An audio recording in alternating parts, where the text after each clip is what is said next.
ஏகப்பட்ட பண டிஸ்ட்ரிபியூஷன் இதெல்லாம் வந்து போலிங் ப்ராசஸை டிஸ்டர்ப் பண்ணியிருக்காரு. எந்த மாற்று கருத்தும் இல்லை, இது உண்மைதான்.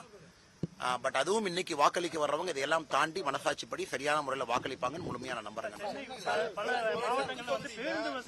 நமக்கு நிறைய போன் பண்ணியிருக்கிறது எல்லாமே, நிறைய மெசேஜ் போட்டிருக்கோம் எல்லாமே. சென்னையிலிருந்து குறிப்பா தென் தமிழகத்திற்கு செல்லக்கூடிய பேருந்து வசதிகள் ரொம்ப குறைவா இருக்கு. அந்த பேருந்து வந்து ரொம்ப குறைவா தான் இருக்கு. பிரைவேட் ஆபரேட்டர்ஸும் ரொம்ப குறைவா இருக்கு. அரசு பேருந்துகள் குறைவா இருக்கு. நேற்று இரவு சிங்காநல்லூர்ல இருந்து பார்த்தோம். இங்கிருந்து வெளியே செல்லக்கூடிய பேருந்துகளுடைய எண்ணிக்கையும் குறைவா இருக்கு. நிறைய பேர் கம்ப்ளைண்ட் பண்றாங்க. அதனால எப்பவுமே தேர்தல் ஆணையம் இன்னும் கொஞ்சம் தமிழ்நாட்டில் சிறப்பாக செய்திருக்கலாமோ அப்படிங்கிறது என்னுடைய ஒரு தனிப்பட்ட ஒரு கருத்து. டிரான்ஸ்போர்ட் டிபார்ட்மெண்ட்டை கையில் எடுத்திருக்கணும், இன்ஸ்ட்ரக்ஷன்ஸ் கொடுத்துருக்கணும், அடிக்குவேட் பஸ்ஸஸ் இருக்கான்னு செக் பண்ணியிருக்கணும், அது எல்லாம் அதை ஃப்ளோவாக பார்த்துருக்கணும். ஆனால் நேற்றிலிருந்து இன்னைக்கு உதாரணத்துக்கு நேற்று இரவு சென்னையில் கிளம்பின பஸ் இன்னைக்கு சாயந்தரம் 6 மணி 6:30 மணிக்கு தான் ராமநாதபுரமே ரீச் ஆகுது. அந்த அளவுக்கு காலையில் ரொம்ப தாமதமாக எடுத்திருக்காங்க.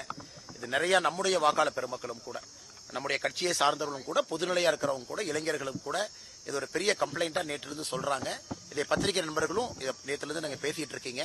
அதனால் தேர்தல் ஆணையம் இன்னும் நேரம் ஆகல, இன்னும் 7 மணி வரைக்கும் போலிங் இருக்கிறனால இன்னும் கொஞ்சம் கண்ட்ரோல் எடுத்து எல்லோரையும் வாக்களிப்பதற்கான வழிவகையை ஏற்படுத்த வேண்டும்.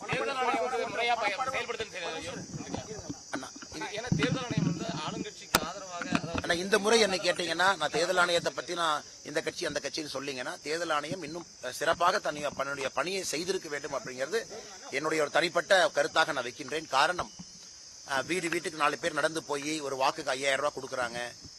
கரூர் சட்டமன்ற தொகுதியில் 1/2 கிராம் தங்க காசை ஒரு வாக்காளருக்கு தைரியமா போய் கொடுக்குறாங்க. இதெல்லாம் ஒரே நாளில் வரல. இந்த பணம் எங்கேயோ இருந்து வந்திருக்கு, எங்கேயோ இடத்துல பதுக்கப்பட்டிருக்கிறது, எங்கேயோ இடத்துல மைக்ரோ மேனேஜ் பண்ணி இந்த பணத்தை கீழே கொண்டு போயிருக்கிறாங்க. அதே போல இவ்வளவு தங்கங்கள் பர்ச்சேஸ். எனக்கு ஒரு சாதாரண பொதுமக்கள் நீங்கள் நானும் போகும்போது 50,000 ரூபாய் பணம் இருக்குன்னா எவ்வளவு பெரிய ப்ராசஸ்ல நம்ம மாட்டி வெளியே வர்றோம். தமிழ்நாட்டில் கிட்டத்தட்ட இவ்வளவு பணம் நம்ம பிடிச்சிருக்கோம், இவ்வளவு லிக்கர் பிடிச்சிருக்கோம்னு நேற்று தேர்தல் ஆணையம் வந்து 100 கோடி ரூபாய்க்கு மேலே சீசர் ஆயிருக்கு, இவ்வளவு லிட்டர் நாங்கள் லிக்கர் பிடிச்சிருக்கோன்னு சொன்னாலும் கூட அது எத்தனை காமன் மேன், பொலிட்டிக்கல் ப்ராசஸ் எவ்வளவு. அதனால் இன்னைக்கு நம்ம கம்ப்ளைண்ட் பண்ணி பிரயோஜனம் இல்லை. ஒரு சிஸ்டத்தை நம்ம நம்பணும், எலெக்ஷன் கமிஷன் நம்பணும். அதனால் தமிழகத்தில் இந்த முறை தேர்தலை பொறுத்தவரை கடந்த 2 நாட்களாக அந்த ப்ராசஸே பயங்கர வீட்டியேட் ஆயிருக்கு. அதுவும் கோயம்புத்தூர்ல நேற்று நம்ம பார்த்தோம்.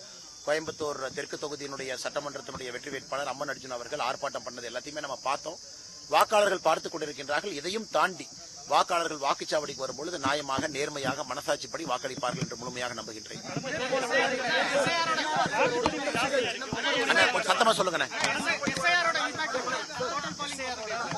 எஸ்ஐஆரை பொறுத்தவரை எஸ்ஐஆர் இம்பாக்ட் என்னோட கணக்கு வந்து டோட்டல் போலிங் ப்ராசஸ் தமிழகத்தை பொறுத்தவரை ஒரு 2 to 2.5% டோட்டல் போலிங் ப்ராசஸ்னுடைய பர்சன்டேஜ் வந்து எஸ்ஐஆர் டெலிஷனால மட்டும் உயரும். 2.5% மேல வர்ற எக்ஸ்ட்ரா போலிங் பர்சன்டேஜ் தான் அதிகமான போலிங்கா நம்ம கணக்கு எடுத்துக்கணும். எஸ்ஐஆர் டெலிட்டட் ஓட்டர்ஸ் நீங்க அக்கௌண்ட் எடுத்து பாத்தீங்கன்னா ஒரு 2.5-3% அது அக்கௌண்ட் பண்ணும். அதுக்கு மேல வரக்கூடிய எக்ஸ்ட்ரா போலிங் பர்சன்டேஜ் வந்து அதிகமான வாக்காளர்கள் வந்திருப்பதாக நமக்கு அர்த்தம். இன்னைக்கு சாயந்தரம் நமக்கு தெரியும். எஸ்ஐஆரை பொறுத்தவரை ரொம்ப நேர்மையா தான் நடந்திருக்கு, நாணயமா தான் நடந்திருக்கு. ஏன்னா அந்த கட்சியின் சார்பாக இதை நான் மானிட்டர் பண்ண வேண்டிய ஒரு பணி எனக்கு கட்சி கொடுத்திருந்தாங்க. அன்னெசரியா டெலிஷன் எங்கேயுமே எலெக்ஷன் கமிஷன் பண்ணல. மல்டிபிள் ரவுண்ட்ஸ் அவங்களுக்கு வாய்ப்பு கொடுத்திருக்காங்க.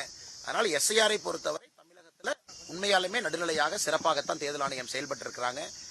இன்க்ரீஸ் போலிங் பர்சன்டேஜ் 7 மணிக்கு மேல நம்ம கணக்கு போட்டு தெரியுங்கண்ணா.